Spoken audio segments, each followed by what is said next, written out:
La cité Tunkalafia pour la diaspora malienne à Banankoroni. Vous résidez à l'étranger, vous souhaitez faire partir du projet de la nouvelle cité moderne de Tunkalafia à Banankoroni.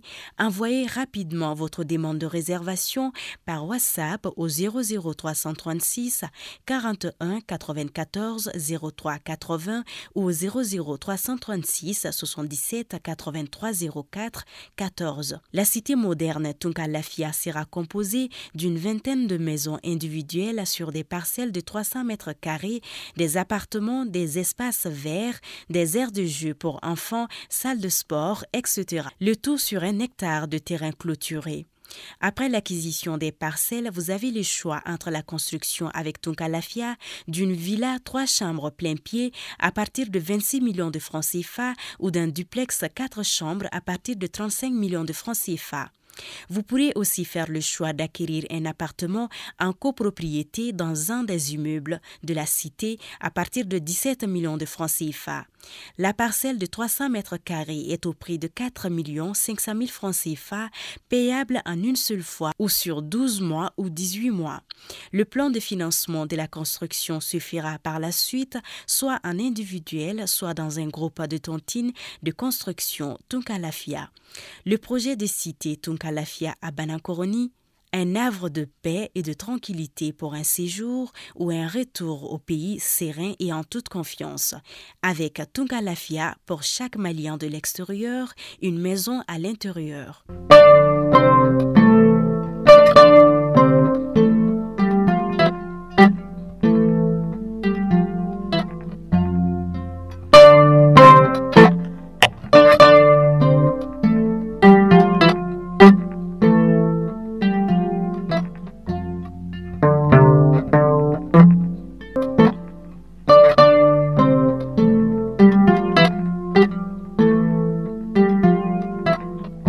Aujourd'hui, lundi 13 juin 2022, c'est toujours un plaisir de vous informer.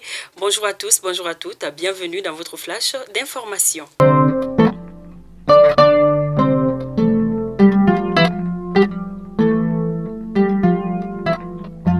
C'est ce lundi 23 juin 2022 que le Conseil de sécurité de l'ONU tiendra sa réunion d'information trimestrielle sur notre pays. En effet, le représentant spécial et chef de MINUSMA El Kassim Awan, qui se trouve actuellement à New York, fera un exposé aux 15 membres.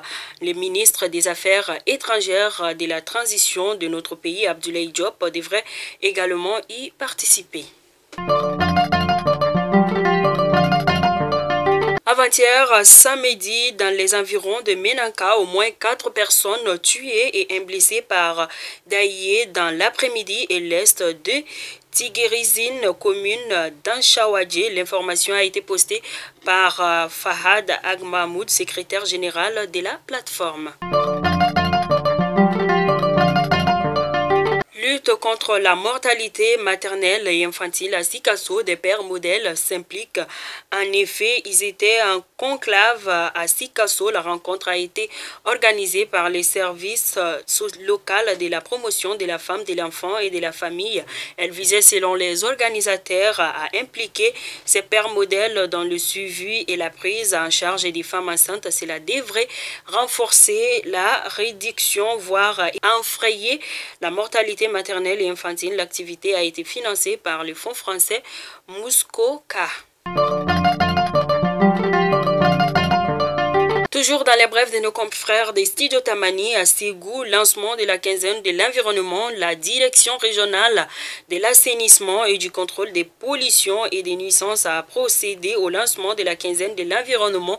Les thèmes pour cette 23e édition est une seule terre.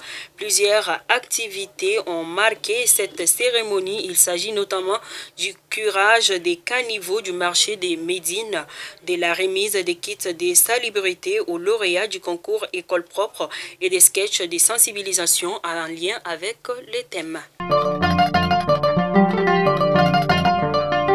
Des Ségou, nous partons à Caille où les organisations et défenseurs des droits humains se sont réunis à Caille. L'objectif était de créer un cadre d'échange sur les droits de l'homme et une synergie d'action entre les acteurs. La rencontre a été organisée par la Commission nationale des droits de l'homme du Mali avec l'appui financier du Fonds d'appui au moteur du changement FAMOC.